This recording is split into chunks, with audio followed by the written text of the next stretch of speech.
Welcome to part 2 of the 350Z build we got going on here. So last one I was talking about how the dowel pins weren't in there and the flywheel when it came back from the machine shop.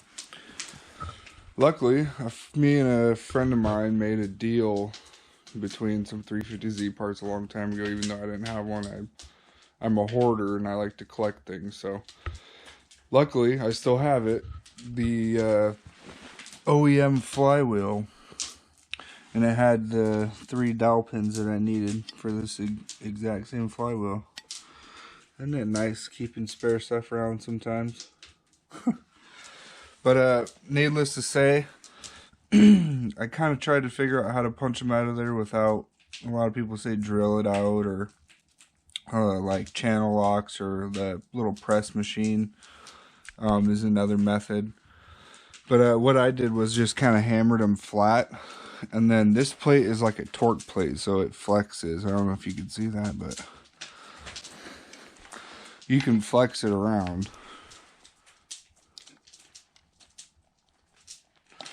And anyhow, I just threw a fat pry bar in between here and then hammered them down to where there was enough clearance between there and there for that dowel pin to actually fall out. And then when I got all 3 of them out, obviously I just hammered them in their holes.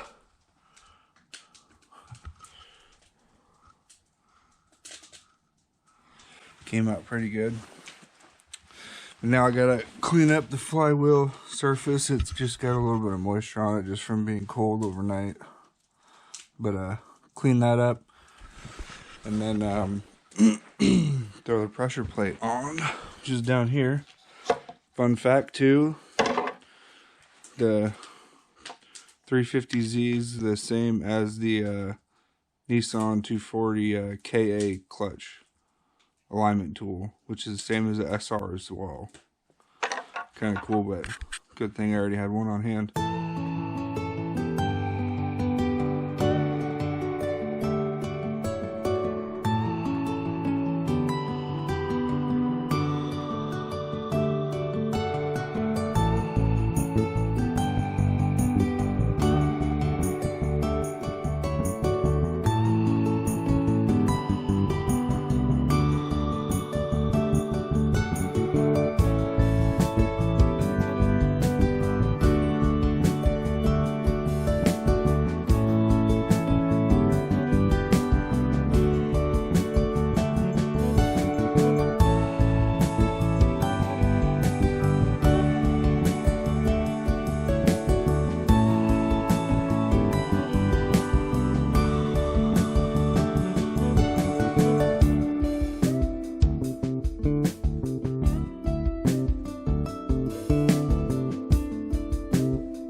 So we got the clutch on, pressure plate on, bolts torqued down, got the transmission on. Looking good. Tomorrow I'm going to have to go find some more hardware. I'm missing a couple of the bolts that go around. But yeah, I'll just stop by the hardware store tomorrow. Grab a couple more transmission bolts. And then also I can't seem to find all 4 of these fill rail spacers, I guess you'd call them. Fill rail spacers. They basically just sit in this little tiny gap that's right here and basically make the correct spacing. That way the injector isn't being smashed or have too much gap to where it'll leak. But I'll just use my micrometer right there and then just go to the hardware store tomorrow and find something that'll work. I'm sure I can find a plastic washer like that that'll be fine. But yeah, then just completely have this bolted down, and then I can tomorrow I can pop these valve covers off. And actually, you're supposed to gasket maker right inside the very corners of these on both sides.